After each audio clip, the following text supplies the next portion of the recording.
하나님 말씀 함께 보겠습니다. 호세아 6장 1절에서 11절. 함께 보신 하나님 말씀은 호세아 6장 1절에서 11절까지입니다.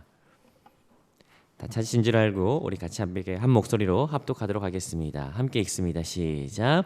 오라 우리가 여호와께로 돌아가자. 여호와께서 우리를 찢으셨으나 도로 낫게 하실 것이요 우리를 치셨으나 싸매어 주실 것임이라. 여호와께서 이틀 후에 우리를 살리시며 셋째 날에 우리를 일으키시리니 우리가 그의 앞에서 살리라. 그러므로 여호와를 알자. 힘써 여호와를 알자. 그의 나타나심은 새벽빛같이 어김이 없나니 비와 같이 땅을 적시는 늦은 비와 같이 우리에게 임하시리라 하니라.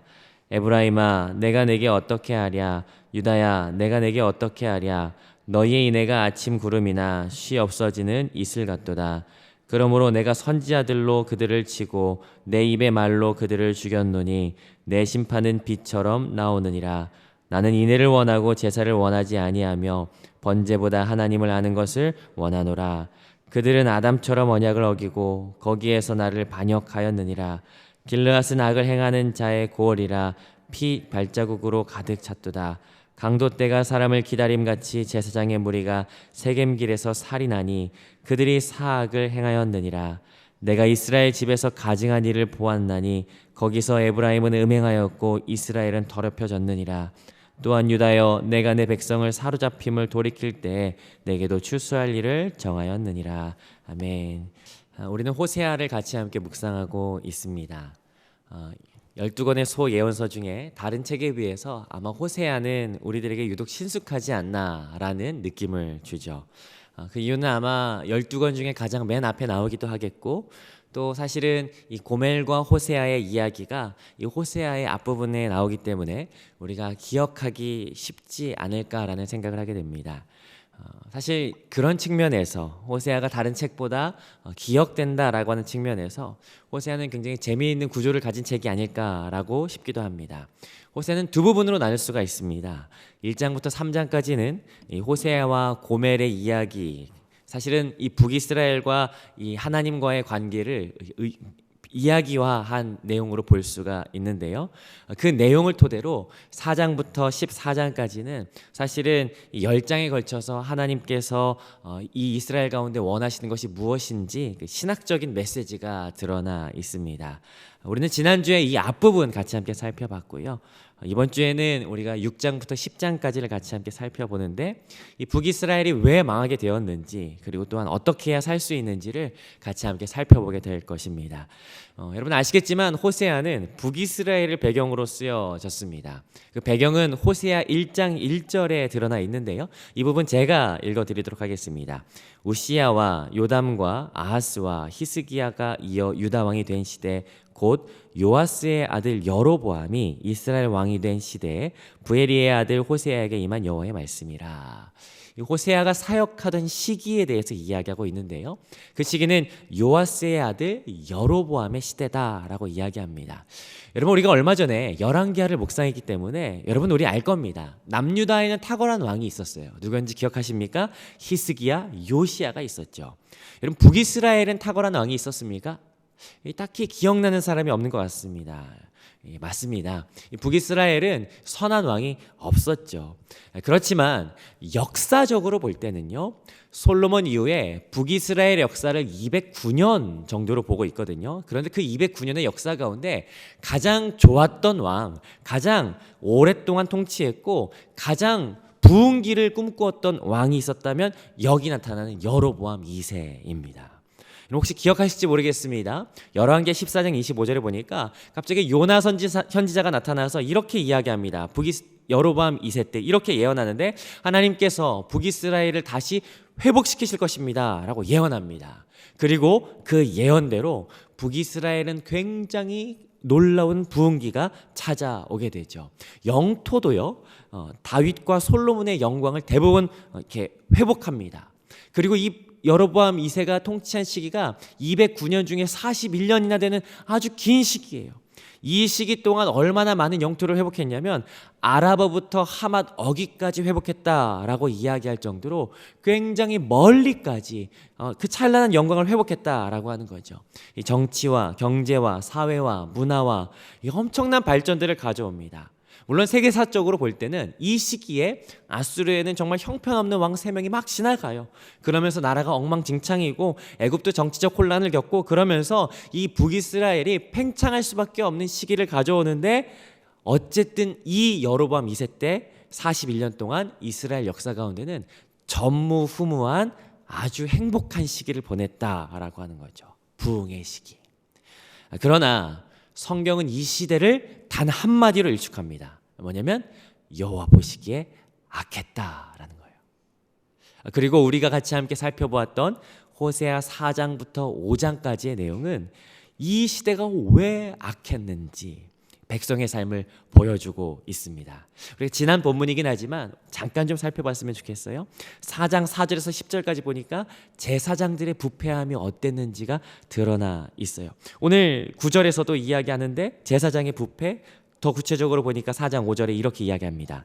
너는 낮에 넘어지겠고 너와 함께 있는 선지자는 밤에 넘어지리라. 내가 내 어머니를 멸하리라. 여기 선지자는 제사장을 의미하거든요. 밤에 넘어질 것이다 라고 하는 것을 말해요. 다른 말로 말하자면 앞으로 제사장의 직분, 제사장의 사역을 감당하지 못하게 될 것이다 라는 거예요. 여러분, 왜냐하면 참 슬픈 이야기인데 4장 7절에 이렇게 기록되어 있습니다. 그들은 번성할수록 내게 범죄하니 내가 그들의 영화를 변하여 욕이 되게 하리라. 여러분, 하나님께서 제사장의 직분을 향해서 원하셨던 것이 있어요. 혹시 기억하십니까? 출애굽기 19장 5절에 의하면 하나님께서는 이스라엘 백성 전부가 제사장이 되기를 원하셨다라는 것이에요. 왜냐하면 하나님의 꿈이 있거든요. 여러분, 제사장이라는 것을 저는 목사라고 하는 것을 국한시키는 거 별로 좋아하지 않는데 편의상 목사라고 한다면요, 일반적으로 교회 행정학에서는요, 목사 한 사람이 감당할 수 있는 성도를 최대 300명으로 봅니다. 자, 그렇다면 300명을 감당할 수 있는 거예요, 한 사람이. 이렇게 생각해 보겠습니다. 오늘 새벽 예배 가운데 한 40분 정도가 나오셨는데 여러분 40명이 모두가 목사라면 어떨 것 같으십니까? 여러분, 얼마나 많은 사람들을 품을 수 있을까요? 300명 곱하기 40명이니까 12,000명이죠. 12,000명 정도면 발림동 주민 정도 되지 않을까 싶어요. 그렇다면 발림동 전체 사람이 제사장이 된다면 얼마나 많은 사람들을 품을 수 있을까요? 아마 모르긴 몰라도 창원시 전체 인구를 품을 수 있지 않을까 싶습니다. 그렇다면 창원 시민 전체가 제사장이라면요, 경남 정도는 품을 수 있지 않겠습니까? 그럼 경남 도민이 다 제사장이라면 대한민국 전체를 품을 수 있을 것이고, 대한민국 전체가 제사장 나라가 된다면 세계와 열방을 품을 수 있는 것이겠죠. 하나님의 꿈이 이거였어요. 한 사람이 제사장 되는 것이 아니라 한 나라가 제사장이 되는 것이 하나님의 꿈이자 소망이었던 것이. 왜냐하면 제사장이 할 수 있는 고유한 영역이 있습니다. 그건 뭐냐면 하나님의 말씀을 가르치는 거예요. 하나님이 누구인지, 하나님께서 어떤 분이신지, 어떤 성품과 어떤 능력을 가지고 있으신지 말씀을 통해 가르치는 것이 제사장의 역할입니다. 그러나 여러분 4장 7절에 이렇게 기록되어 있어요. 제사장이 더 많아질수록 죄만 더 많다라고 이야기합니다. 여러분, 이게 무슨 말인지 아시지 않겠습니까? 적어도 제사장은 더 나은 기준으로 살아야 하는데 그거 아니라 4장 9절에 보니까 백성이나 제사장이나 똑같이 살아가고 있고 오히려 더하면 더했지 덜하지 않다, 제사장 부패해 있다라고 하는 건 이 시대 시대상이었다라고 하는 것입니다. 그러고 보니까 5장으로 가보니까요, 5장 1절은 어제 본문인데요, 어제 본문 5장 1절 제가 읽어보겠습니다. 제사장들아 이를 들으라. 이스라엘 족속들아 깨달으라. 왕족들아 귀를 기울이라. 너희에게 심판이 있나니 너희가 미스바에 대하여 올무가 되며 다볼 위에 친 그물이 됨이라. 왕족들아 귀를 기울이라. 백성의 지도자에 대한 내용입니다. 여러분, 리더들은 정말 중요합니다. 리더들은 하나님께 어떻게 나아가야 하는지 모범을 보여야 할 대표들이지 않습니까? 그런데 리더들이 뭘 했냐면요, 미스바에 다볼 위에 그물을 쳤어요. 고고학 발굴에 보니까 예루살렘 북쪽 10km 지역 미스바에서요, 이시타르라고 하는 여신의 신상이 발견됩니다. 이 다볼, 갈릴리라고 하는 곳은 이 갈릴리가 훤히 내려다 보이는 이 높은 산지에 있는 곳이거든요. 그곳에 이방신을 숭배하던 산당과 신전이 산 꼭대기에 있었어요. 여러분, 어떻게 하면 우리가 하나님 앞에 바르게 예배할 수 있는지, 바른 믿음이 무엇인지를 본을 보여야 할 백성의 지도자들이 오히려 신전과 신상과 산당을 만들고 백성을 올무에 빠지게 하고 백성을 함정에 빠지게 한 것이에요. 제사장도 정치 지도자도 백성의 리더들도 전혀 몰라요. 하나님이 어떤 분이신지, 하나님 어떻게 예배해야 되는지. 그랬기 때문에 사실 그 두 본문 사이에 있는 4장 11절부터 19절까지는 백성의 부패함이 들어가는데, 이 백성의 부패함은 이렇게 표현합니다. 4장 16절에 뭐라고 표현하냐면 완강한 암소 같다라고 이야기해요. 이 완강하다라고 하는 말은 고집세다라고 하는 말이거든요. 백성이 고집세답니다. 여러분, 우리도 가끔씩 고집센 사람 이야기할 때 뭐라고 비유해요? 황소고집이라고 이야기하지 않습니까? 꺾지 않는 고집. 그거 절대 나쁜 거야. 그거 마시면 절대 안 돼 라고 이야기해도 아유, 절대 꺾지 않아요. 거기로 가면 안 돼 라고 해도 꼭 꺾지 않고 가는 백성의 모습 보여주고 있죠. 17절에 보니까 우상과 연합되어 있다라고 이야기합니다. 여러분, 연합이라고 하는 말은 강력 접착이라고 하는 말과 같습니다. 여러분, 어릴 적에 저희 이제 이렇게 아버지 서랍 이렇게 뒤지다가 이렇게 강력본드 있어가지고 이게 뭐지 해가지고 만지다가 붙어가지고 고생했던 적 있거든요. 딱 붙어 있는 거예요. 우상과 밀접하게 붙어 있는 것, 이것을 연합하여 있다라고 하는 거예요. 백성이 우상과 연합하여 있답니다. 18절에 보니까 음행하였다라고 하는 거죠. 끝없는, 끊이지 않고 죄를 짓는 모습이 등장하는 거예요. 삼시세끼 밥 먹듯이 그냥 어떻게 하면 죄를 지을지 궁리하는 모습이 제사장과 왕과 백성에게 가득했다라고 하는 건 호세아가 살아가던 시대의 삶의 모습이었습니다. 겉으로 보기에는 굉장히 잘 살고 있는데 그 속은 부패해 있는 모습. 사실 이 이야기는 그 시대만의 이야기는 아닌 것 같아요. 우리나라 참 잘 살게 됐죠. 옛날에 비하면 굉장히 잘 삽니다. 그러나 우리가 이 시점에서 다시 한번 점검해 볼 필요는 있지 않나.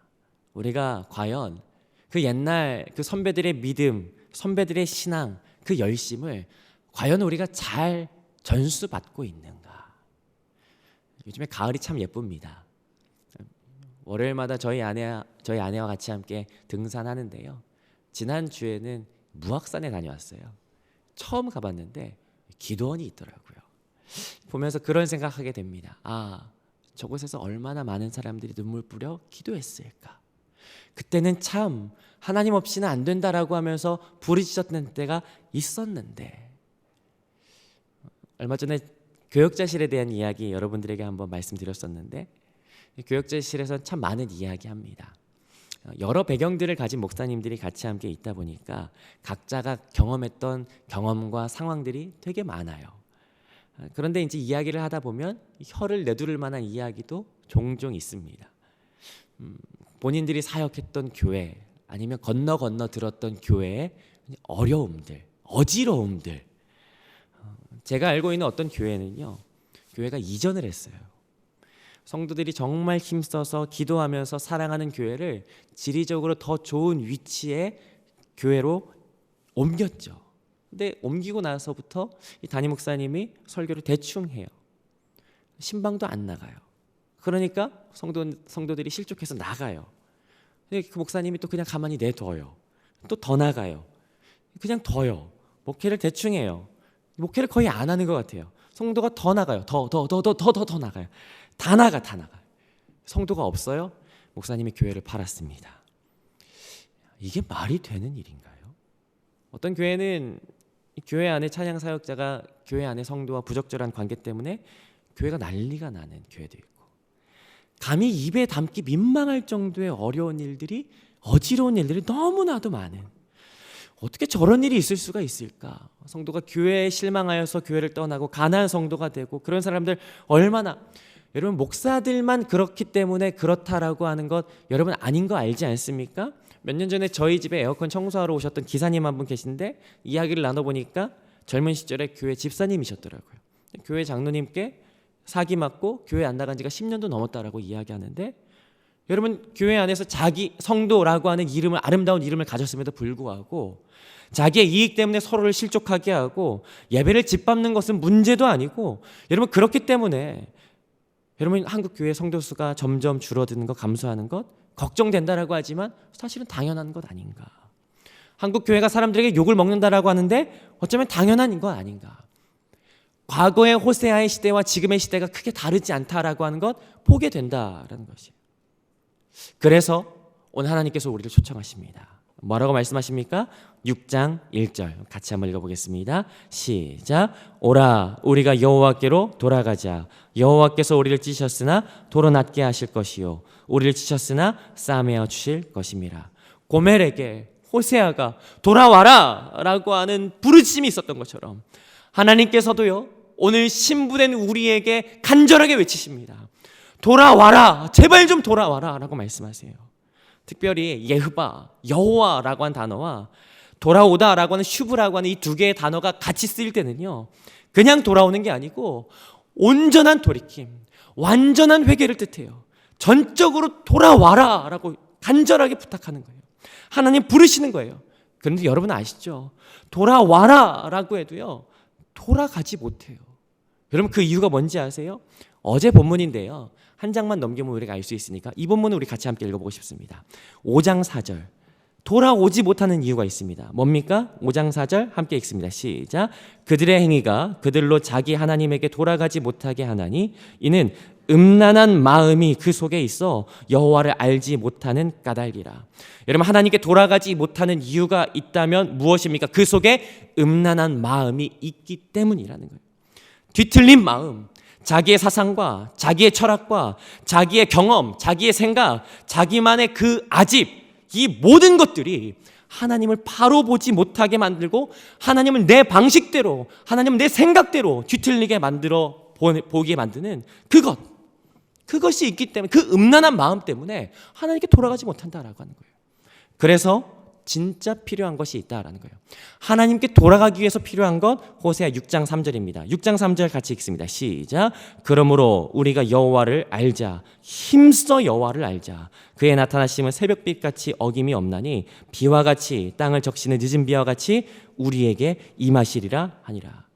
여러분 하나님께서 원하시는 것이 있어요. 돌아가기 위해서 절대적으로 필요한 것 하나님 아는 거예요. 힘써 아는 거예요. 특별히 여기 힘쓰다라고 하는 단어는요 라다프라고 해서 여호수아와 사사기에서 백성들이 막 전쟁할 때 놓치지 않고 끈질기게 추적하는 모양새를 나타낸 표현이 이 라다프예요. 그러니까 하나님을 알 때 그냥 나 알아 하고 대충 마는 것이 아니라 하나님의 어떤 분이신지 끈질기게 추적하면서 알고자 하는 거예요. 힘쓰는 걸 말합니다. 그리고 6장 6절에서 다시 한번 이야기합니다. 나는 인애를 원하고 제사를 원하지 아니하며 번제보다 하나님 아는 것을 원하노라. 하나님께서는요 예배하는 자를 찾으신다라고 말씀하세요. 그런데 하나님께서 그 예배하는 것보다 더 원하시는 것이 있어요. 이 앞에서 찬양하고 하나님 앞에 예배하는 것보다 더 원하시는 것 하나님 아는 것을 원하신다라고 하는 것을 하나님께서 원하세요. 이것이 오늘 우리에게 하나님께서 요구하시는 간절한 바람이십니다. 그럼 우리가 생각해 볼 수 있습니다. 왜 그렇게 알라고 하실까? 아니 무슨 공부 못해서 한이 됐나? 왜 그렇게 알라고 하실까? 요즘에 한창 교역자 인사이동철입니다.